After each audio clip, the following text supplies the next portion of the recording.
G'day, Justin Hawke from RightSource here, talking not-for-profits and boards and company secretary work. Now, a lot of people ask, and especially when you're first starting to work with them as a company secretary and working the governance side, how much time do you need for each meeting?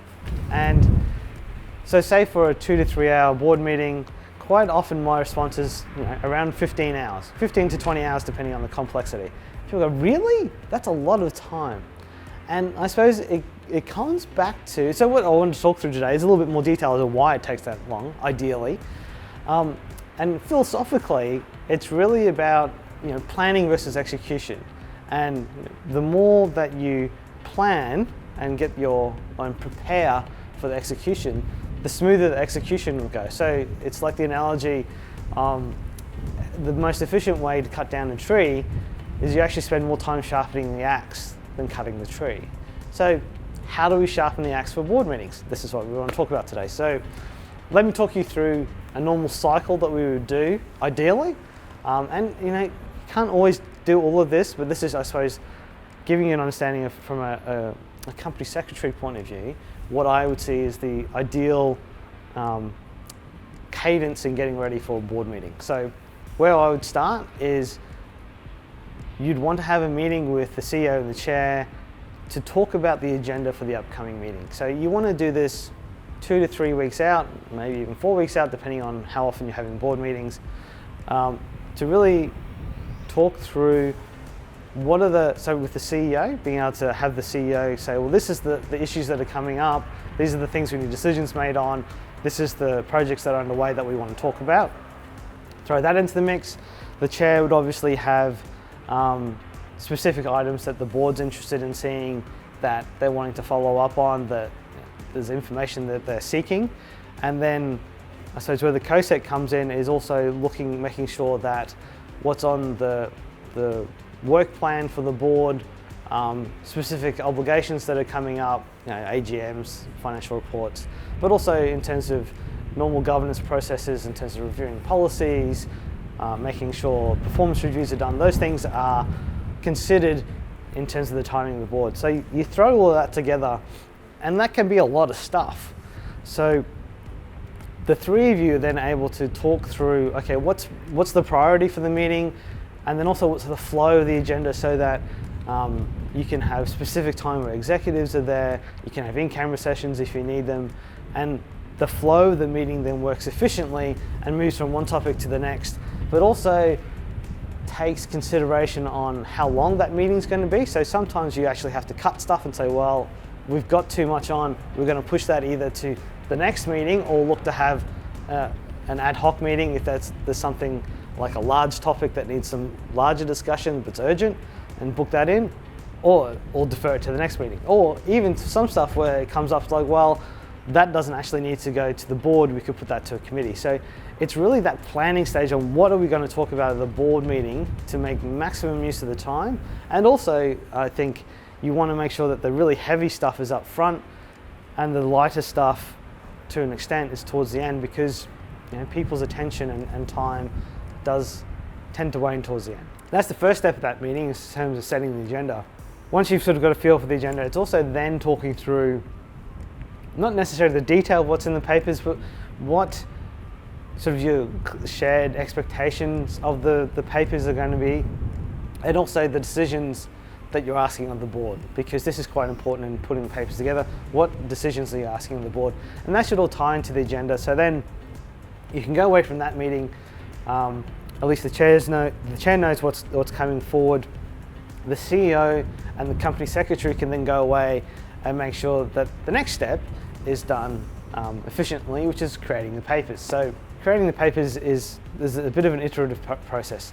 Ideally, what you want to have then is, after your first meeting where you set the agenda and there's a first cut of the papers are presented already, that the CEO and the company secretary have an opportunity to go through those papers and just see if they are, one, clear. And when I mean clear, really couple of really basic points. One, that the paper is asking the board the question that the board needs to answer, which then comes back to having that initial discussion about the agenda. You know what the board should be getting asked, well, making sure that paper is asking that question and that it's clear that that's what that paper is asking. And then from that decision it's asking the board to make, does it have the information in it that really supports that decision? So an analogy that I've heard is that, does the paper, is it a wet fish? Does it slap the board member in the face and say, this is what we need to know, or this is what the decision we need you to make, this is the information you've got to make the decision, it's up to you now to make the decision. That's what you want board papers to say. If they don't say that, so when you do your first read and they don't say that, you want time to be able to provide feedback and get those papers refreshed. So this is why you want to do this meeting with the CEO probably 2 weeks out from the board meeting, so that you can have that conversation with the CEO, make sure that your interpretation and their interpretation is correct in terms of what you're asking the board. And then if the paper's not saying that, be able to provide feedback and input as to how you could create the paper a bit better, what other information you might need. And quite often it's, what's the next question? So what I find, and that's the benefit of being a company secretary, is that I'll get these first draft of papers and I'll read through them, and quite often I'll go, well, have you thought of this question? Or and that will quite often be the question the directors ask. So if you can try and take care of that next question in doing your board papers, you're much more likely to get to a quicker decision, or at least a decision. The other thing you also want to talk to the CEO about, and you probably want to have talked to in terms of creating the agenda as well, is make sure the action items that have flown over from the last meeting have also been dealt with. So sure, you've got the agenda, but you'll have carryover items that will have come from previous board meetings as well. Make sure that those are being dealt with in the papers. So it's good to look at the agenda and go tick, tick, tick, yes, we've got papers for that. Action items outstanding, where are they all at? And it's also useful to present the board an updated action items list at the next meeting. So you can say, well, either that action item is dealt with at agenda item X, or that action item has been distributed outside of the board meeting. So when you're going through the action items at the board meeting, you can go through them quite quickly and not have to dwell on them, because either they're covered in the papers, they've been actioned elsewhere, and the only things the board would be talking about is any action items that are outstanding. So that's your first meeting with the CEO, and to talk through the board papers, make sure they flow, make sure the next question's answered, and make sure they're slapping the directors with the wet fish in the face to say, this is what we need. So you do that. There's another period of time that papers are able to be modified. You then get effectively the final papers ready to compile and distribute. As a company secretary, you still then read through that again. Make sure that the notes that you took in terms of both what the agenda initially, what we're trying to achieve, secondly, any changes that were made when discussing with the CEO have been incorporated, and you do another read through. Now, quite often you will find another question that hasn't been answered, or something might have been done not quite right, and there's no time left or your time pressure, there's always time. There's your time pressure to get the board papers out. You need to then make often a call as to whether the papers go out with the other question that you found, which, if it's not critical of the decision making, yes, they go out. But what you can then do as a company secretary with those other things that you find is feed that back to the CEO, feed that back to the executive and say, look, in reading through the papers, these are a few other questions that came to mind. Be prepared for that in the meeting. So what you're doing is then you're helping the executive be prepared with other questions that might come up.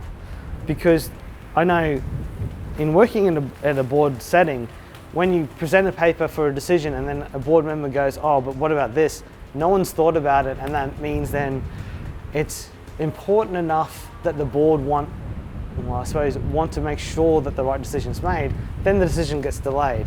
If you can prep the executive with some other potential questions that might come up that don't necessarily need to be in the paper, but at least they're surrounding it.